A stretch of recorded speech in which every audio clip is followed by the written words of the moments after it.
So let's start with self-management skills, Unit 2. Introduction करते हैं कि self-management, which is also referred to as self-control or self-regulation, is the ability to regulate one's emotions, thoughts and behavior effectively in different situations. Basically अगर देखें इस chapter के बारे में तो ये कहीं से भी बहुत ज़्यादा टफ चैप्टर नहीं है, बहुत ज़्यादा इजी है, अपने आप को मैनेज करने को लेकर के है और उसमें बहुत सारे कुछ ऐसे छोटे छोटे मेन पॉइंट्स कंसेप्ट इस बुक के अकॉर्डिंग, जो एनसीईआरटी की ये बुक है उसके अकॉर्डिंग बताए गए हैं. सो देखते हैं क्या टॉपिक इसमें कवर्ड है. Session 1, introduction to self management. After writing an exam, have you ever felt that you should have studied more? Do you think that you could manage your hobbies, interests and studies better if you could manage your time well? So basically बात हो रही है कि आपके time management की, कि आप किस तरीके से अपने कंटेंट को मैनेज करते हैं और किस तरीके से आपका मैनेजमेंट आपकी किसी पर्टिकुलर स्किल के लिए या आपकी किसी पर्टिकुलर वर्क के लिए वो आपको इम्प्रूवमेंट देता है. यहाँ पर इम्प्रूवमेंट देने के लिए बहुत सारे कॉन्सेप्ट हैं और जब आप ऐसा फील करते हैं सेल्फ मैनेजमेंट हमें किन किन कॉन्सेप्ट पे हेल्प करेगा, तो डेवलपिंग गुड हैबिट्स है, ओवरकमिंग बैड हैबिट्स, हम बैड हैबिट्स को दूर कर सकते हैं, हम अपने लक्ष्य के पास पहुंच सकते हैं, ओवरकमिंग चैलेंजेस एंड डिफिकल्टीज. और साइड में अगर हम देखें फिगर 2.1, हु एम आई, तो अगर आप एक सेल्फ मैनेजमेंट पर्सनालिटी है तो आप I can heal myself, कि मैं अपने आप को ठीक कर सकता हूँ. आई एम ऑर्गेनाइज, मैं बिल्कुल तरीके से चलने वाला हूँ. मेरा माइंड, मेरी स्पिरिट, मेरी बॉडी, इमोशंस, ये सब मेरे कंट्रोल में है. I am in control. So that is a point self management. Self management को लेकर के यहाँ पर कुछ स्किल्स की बात की कि सेल्फ मैनेजमेंट स्किल्स की क्या क्या कॉन्सेप्ट कवर होते हैं. सेल्फ अवेयरनेस इसका एक पार्ट है कि हम knowing yourself as an individual, your values like dislike, strengths and weakness. Self control इसका पार्ट है. सेल्फ कॉन्फिडेंस है, प्रॉब्लम सॉल्विंग है, सेल्फ मोटिवेशन है, पर्सनल हाइजीन एंड ग्रूमिंग है, पॉजिटिव थिंकिंग, टीम वर्क और बहुत सारी चीजें हैं. Time management, goal setting and etcetera. तो ये सारे के सारे कॉन्सेप्ट हमारे सेल्फ मैनेजमेंट के इम्प्रूवमेंट का पार्ट्स हैं, या ये कह सकते हैं कि उसकी बॉडी पार्ट्स हैं, कि अगर हम सेल्फ मैनेज होकर के काम करना शुरू करते हैं तो हम इन प्रोसेस पर अपने आप को ओके कर सकते हैं. Session 2, strength and weakness analysis. हम ऐसा क्या करें कि हमें पता चल जाए कि हमारी जो मेन स्ट्रेंथ है, हम कहाँ पर स्ट्रांग हैं और कहाँ पर हम वीक पड़ जाते हैं. तो उसके लिए हमारे पास कुछ कॉन्सेप्ट हैं कि अगर हम उन पॉइंट्स पे थोड़ा सा ध्यान दें तो हमें शायद ये पता चल सकता है कि हमारा स्ट्रेंथ क्या है और हमारे वीक पॉइंट्स क्या है. तो फर्स्ट यहाँ पर आ जाता है नोइंग योर सेल्फ. अपने आप को जानिए. It means understanding who you are, what you like, what you don't like, what are your beliefs, what are your opinions, what is your background, what you do well and what you do not do well. It's important to know who you are. आपको अपने बारे में जानना है तो ये सारी बातें आपको पता होनी चाहिए कि आप किस किस कॉन्सेप्ट पर चलते हैं. यहाँ कुछ एग्जाम्पल्स राइट साइड में दिए हैं, कुछ वीकनेस के पॉइंट्स दिए हैं.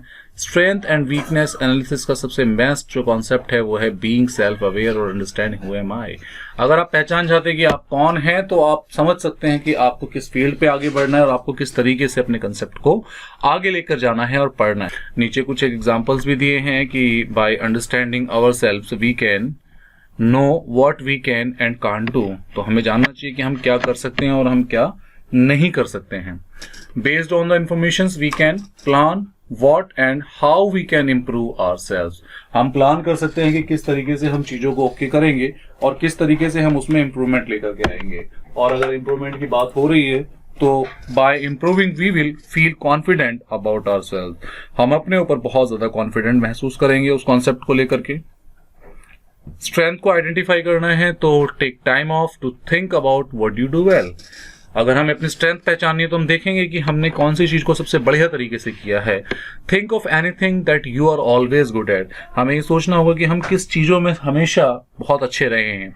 Think about what others appreciate about you. ऐसा क्या है कि लोग आपके किस काम को बहुत ज्यादा अप्रिशिएट करते हैं.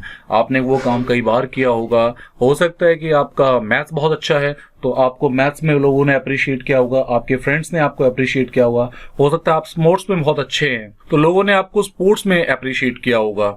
तो आपको ये सब जानने के लिए 2-3 बातों को थोड़ा सा हम अगर ऑब्जर्व करते हैं, थोड़ा डीपली ऑब्जर्व करते हैं, 1 महीना, 2 महीना, 3 महीना, तो हम आपको पहचान सकते हैं कि हमारा स्ट्रेंथ कहाँ है, हम किस फील्ड में सबसे ज्यादा अपने आप को अच्छा मानते हैं और अच्छा मान करके वो काम भी हम अच्छा कर रहे होते हैं। आइडेंटिफाइंग वीकनेस की बात करें तो point out that areas you struggle and what you find difficult to do. हम किस में सबसे ज्यादा स्ट्रगल करते हैं और फिर हमें सबसे ज्यादा कठिनाई भी महसूस होती है।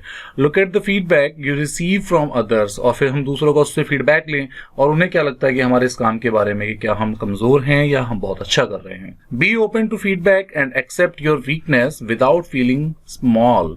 और हमेशा जो हमें लोगों के जो फीडबैक हैं उनको एक्सेप्ट करना चाहिए। हमें ये नहीं सोचना चाहिए कि वो एक्सेप्ट हमारे लिए, जो हमारे सामने वाला जो हम पर कमेंट कर रहा है, हमें फीडबैक दे रहा है, वो बहुत अच्छे लेवल पे आकर के दे रहा है या वो हमें बहुत ज्यादा फील डाउन करा के दे रहा है। अगर वो हमें फील डाउन कर रहा है इट मीन्स वो हमारी वीकनेस हमें बता रहा है। तो हमें पता होना चाहिए कि हमारी वीकनेस क्या है, ताकि हम उस वीकनेस को फिर धीरे धीरे हील करना शुरू करें। फिर हम उस वीकनेस के उन पॉइंट्स पर काम करना शुरू करें और किस तरीके से फिर हम उसको इंप्रूवमेंट में लेकर आते हैं और फिर वही वीकनेस हमारी धीरे धीरे स्ट्रेंथ बनती चली जाती है। तो वीकनेस को आइडेंटिफाई करने के बाद उसको ओवरकम करने का स्टेप शुरू होता है। एक बहुत बढ़िया टॉपिक है difference between interest and abilities, कि इंटरेस्ट और एबिलिटी में क्या डिफरेंस है। Activities you like to do at school in your free time that make you happy. अगर हम बात करें इंटरेस्ट की, कि अगर आप कोई काम कर रहे होते हैं और आपको उसमें मजा आ रहा होता है तो वो आपका इंटरेस्ट हो सकता है। Activities you are curious about और would do be even no one asked you to do it, और कोई आपसे पूछता नहीं कि आप ये क्यों कर रहे हैं, लेकिन फिर भी आप कर रहे होते हैं आपको, क्योंकि आप उसके लिए एक लगन लगी हुई है। Activities you want to learn और would like to do in the future, और आप ये चाहते हैं कि आप इसे सीखें और बहुत ज्यादा भविष्य में इसको अच्छा करें। और अगर हम एबिलिटी की बात करें, on the other hand in an acquired और नेचुरल कैपेसिटी, क्योंकि बाकी जो इंटरेस्ट वाली बात करें तो हम उस टॉपिक की तरफ इंट्रोड्यूस हो जाते हैं, वो टॉपिक हमें पसंद आने लगता है। लेकिन एबिलिटी क्या है कि हम नेचुरल वे में ही उस काम को आसानी से कर लेते हैं। That enable an individual to perform a particular job और task with considerable proficiency. Sometimes interest may not match abilities. In those cases, you can either improve your abilities or follow some other path. For example, you may like cricket. आपको cricket पसंद है, it means ये आपका interest हो सकता है, but you may not be able to play due to the necessary power of skills. लेकिन हो सकता है कि आपका शरीर बहुत ज्यादा दबला पुतला है और आप वहां पे बहुत अपने आप को वीक फील कर रहे होते हैं, तो आप वहां नहीं खेल पा रहे हैं गेम के अंदर। तो एबिलिटी नहीं है लेकिन इंटरेस्ट है। तो इस तरीके से हम यहाँ पर डिफर कर सकते हैं किसी भी कॉन्सेप्ट को। In that case it is not necessary to try to become a cricketer. तो यहाँ ये जरूरी नहीं हो जाता कि आपको क्रिकेटर ही बनना है। तो एबिलिटी भी मैटर करती है, इंटरेस्ट भी मैटर करता है, और जब इंटरेस्ट और एबिलिटी दोनों मिल जाते हैं तो वो आप में ही एक एंजॉयबल मोमेंट होता है और वहां से हम अपने सक्सेस के वे पर आगे बढ़ जाते हैं। सेशन 3 की बात करते हैं, self confidence. Self confidence is a sense of trusting one's ability and self. जब हम अपनी एबिलिटीज पर ट्रस्ट करना शुरू कर देते हैं, हम अपनी क्षमताओं को उन पर विश्वास करना शुरू कर देते हैं, स्वयं पर विश्वास करना शुरू कर देते हैं। तो if you are an intelligent, hard working and talented person but lack confidence and avoid taking initiative, that it may be difficult for others to recognise your talent. आपके पास एबिलिटी है लेकिन आपके पास कॉन्फिडेंस की कमी है, और कॉन्फिडेंस ना होने के कारण आप किसी पर्टिकुलर टास्क पर इनिशिएटिव ही नहीं लेते हैं। तो सामने जो पर्सनैलिटी है, जिनको हमारी एबिलिटी को रिकॉग्नाइज करना है, जो हमारे को पहचान करने वाले हैं, जिनके सामने हमें अपने आप को प्रेजेंट करना है, तो उनको मुश्किल होती है कि वो हमारी एबिलिटीज को पहचान पाए। तो उसमें सबसे बड़ा एक रोल हो जाता है कि आपके पास एबिलिटी भी है, तो एबिलिटी के साथ साथ आपको सेल्फ कॉन्फिडेंस होना भी जरूरी है। Self confidence can be developed through change in attitude and practice. तो ये भी धीरे धीरे प्रैक्टिस से आपके अंदर कॉन्फिडेंस बढ़ता चला जाता है। Self confidence is a quality we build when we believe in our strength to succeed in anything we do in life. जब हमें विश्वास हो जाता है और अपनी एबिलिटी पे हम पूरे पक्के हो जाते हैं और हम फिर ये सोच लेते हैं कि हम कुछ भी कर सकते हैं, तो then we can go for it. People who are confident believe that they can do anything given to them in any situation। फिर आप उन्हें किसी भी सिचुएशन में डाल दीजिए, वो वहां से बाहर निकलने का कोई ना कोई रास्ता निकाल ही लेंगे, बिकॉज उनके पास एबिलिटी है और कॉन्फिडेंस से वो भरे हुए हैं। कुछ क्वालिटीज देख लेते हैं सेल्फ कॉन्फिडेंट पीपल्स की। जो सेल्फ बिलीफ, स्वयं पर विश्वास होता है, हार्ड वर्कर, बहुत ज्यादा मेहनत भी है, पॉजिटिव एटीट्यूड, उनका एक सकारात्मक सोच का नजरिया भी है, और कमिटमेंट, वो उसके साथ जुड़े हुए हैं, उसको अचीव करने के लिए उन्होंने अपने ठान रखी है। तो ये कुछ बातें हैं जो सेल्फ कॉन्फिडेंट पीपल्स के अंदर क्वालिटीज होती है, ये कंसेप्ट उनके अंदर होते हैं। सेल्फ कॉन्फिडेंस को अगर आपको बिल्डअप करना हो तो यहाँ पर 3 स्टेप दिए हैं कि appreciate achievements and accept failures. For example, celebrate the achievements when the team wins a competition. आप हमेशा अचीवमेंट्स में एंजॉय करें, सेलिब्रेट करें और सीखें। यदि टीम कुछ लॉस करती है, कुछ नुकसान में जाती है, तो आपको उससे सीखना है, और अगर टीम जीत जाती है तो आपको उसके अचीवमेंट में एंजॉय होना है। Have a goal and take steps towards to it, और फिर आपको लक्ष्य तय करना है और फिर उस लक्ष्य के लिए काम करना है आगे बढ़ने के लिए। Always look at the good side and be happy, और हमेशा किसी चीज का एक पॉजिटिव पहलू सोच करके आप उसकी तरफ आगे बढ़ें। तो ये एक बहुत अच्छा कॉन्सेप्ट होता है, ताकि हम हंसी खुशी उस कॉन्सेप्ट के लिए आगे बढ़ते हैं, उस प्रोसेस के लिए आगे बढ़ते हैं, और वो प्रोसेस हमारे लिए फिर हेल्पफुल हो जाता है। Session 4, Positive Thinking earns one of the smallest creatures of nature thoughts that they are so small that they cannot do anything। यदि एक छोटी सी चींटी भी सोचने लगे कि वो संसार की सबसे छोटी क्रिएचर्स में से कोई एक है और वो कुछ नहीं कर सकती, तो वो कुछ नहीं कर पाएगी। बट अगर हम देखें, समझें, तो हमें पता है कि जो एक चींटी भी है वो अपने से 20 गुना ज्यादा वजन अपने शरीर पर ले जा सकती है, just because of positive attitude. So positive thinking और उसकी बहुत ज्यादा इंपॉर्टेंट है। पॉजिटिव थिंकिंग से हम जो है चैलेंजेस को ओवरकम कर लेते हैं, और कई बार हम जो है बहुत अच्छा एक एनर्जेटिक तरीके से कर पाते हैं। Helping you get better at work, हमें काम करने में आसानी होती है, और हम पीपल को भी और उनके सराउंडिंग, अगर हम एक पर्टिकुलर टीम में काम कर रहे होते हैं तो वहां पर भी हमें आसानी महसूस होती है। How to keep your thinking positive, तो यहाँ पर कुछ स्टेप्स हैं। सो पहला स्टेप है यहाँ पर स्माइल, और स्माइल का एक अपना ही एक एब्रीविएशन है, स्माइल की ही अपनी यहाँ पर एक फुल फॉर्म है, जिसकी हेल्प से यहाँ स्माइल को डिफाइन किया है। So S for start your day in a positive way. For example, exercise करिए, बुक पढ़िए, कुछ ना कुछ स्टडी करिए, मोटिवेशनल कोई बातें सुन लीजिए, talking to people who are positive and make you smile, जो आप लोग पसंद आते हैं।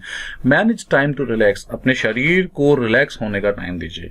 Imagine the best in any situations, और किसी भी सिचुएशन में बहुत बेस्ट कैसे निकला जा सकता है इसकी कल्पना करिए।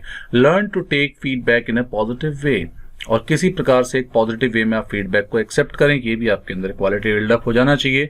और accept gratitude, so be thankful, हमें भगवान ने बहुत कुछ दिया है, और इस भगवान की दी हुई चीजों का हम हमेशा थैंकफुल रहें, शुक्रगुजार रहें। सेशन 5 की बात करें, पर्सनल हाइजीन, तो यहाँ पर हाइजीन की बात की है कि हमारा जो काम है वो कई बार हमारी जो साफ सफाई को लेकर के है, या हमारे अपने शरीर की स्वस्थता को लेकर के है, हमारे कपड़े पहनने का क्या स्टाइल है, या हमारे बहुत सारे ऐसे काम हैं कि हमें उसमें अपने आप को पर्सनल हाइजीन में बहुत ज़्यादा इंप्रूव रखना पड़ता है।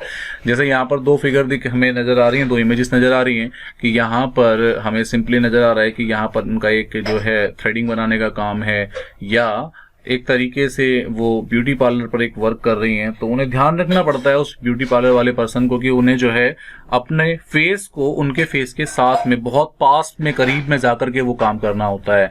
तो वो भी चाहेंगे कि उनके मुंह से कोई बदबू ना आए, तो इस तरीके से, और उनके फेस पर भी कुछ ऐसा कोई गंदगी ना हो, तो वो खुद भी क्लीन रहने की कोशिश करेंगी, तभी वो दूसरों को अपने प्रोफेशन के अंदर आकर के काम करा पाएंगे।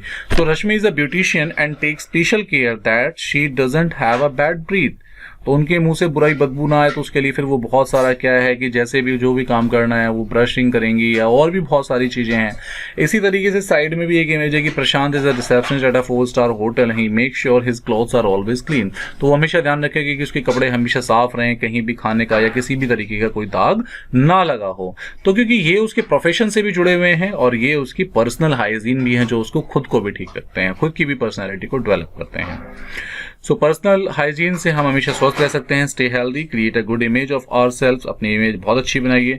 Avoid feeling ashamed in public due to our bad breath, body odour etcetera, तो अपने शरीर की पोस्चर को लेकर के, अपने और बहुत कुछ ऐसे कॉन्सेप्ट हैं उनको लेकर के हमें पब्लिक के बीच में शर्मसार नहीं होना है, पब्लिक के बीच में हमारी एक इमेज बनी रहनी चाहिए, तो उसके लिए हमें थोड़ा सा ध्यान रखना चाहिए। तो that is the goal of personal hygiene.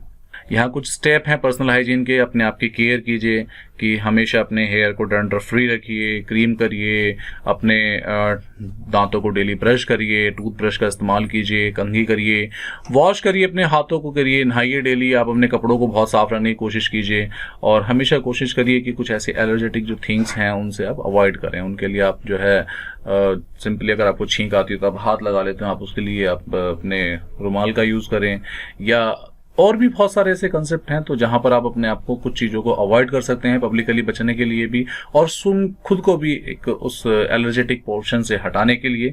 और ये 3 कुछ कॉन्सेप्ट दिए हैं, केयर, वॉश, अवॉइड। यहाँ पर कुछ स्टेप्स दिए हैं हैंड वॉश करने के। Session 6, grooming and its importance. तो ग्रूमिंग अगर हम बात करें अपने संवारने को लेकर के, तो ड्रेसिंग हमारे सेंस है वो हमारा एक अच्छा होना चाहिए। और जो ग्रूमिंग के कॉन्सेप्ट में हम बात करें तो लुक स्मार्ट, अच्छे दिखने चाहिए, फील कॉन्फिडेंट अबाउट आवरसेल्व्स, अपने ऊपर हमें कॉन्फिडेंट होना चाहिए, make a good impression of ourselves, और हमारे खुद के ऊपर भी हमें एक इंप्रेशन बहुत अच्छा आना चाहिए, तभी हम कुछ काम कर पाएंगे और अपने आप को ग्रूम करके वर्क कर पाएंगे। तो यहाँ पर कुछ ग्रूमिंग्स के बारे में यहाँ पर कॉन्सेप्ट बताए गए हैं। हम अपने क्लोथ्स का ध्यान रखें, अपने हेयर का ध्यान रखें, अपने फेस का ध्यान रखें, तो ये हमारी ग्रूमिंग में हमारी हेल्प करेंगे। सो सिंपली यहाँ पर ग्रूमिंग वाला ये कॉन्सेप्ट फिनिश होता है, और ये यहाँ पर ये जो यूनिट है, यूनिट 2, ये भी यहाँ पर कवर अप होती है। आपको वैसे कोई इसमें हार्डनेस नहीं आने वाली है, बहुत इजी एंड सिंपल चैप्टर है। आप इसको सिंपल अगर एक बार पढ़ेंगे तो ये इजीली आपको समझ में आने वाला है। कोई अगर इसमें कोई कंसेप्ट आपको लगता है छूट गया हो, या कोई बात आपको कुछ पूछनी हो, तो आप हमें कमेंट सेक्शन में जाके जरूर पूछ सकते हैं।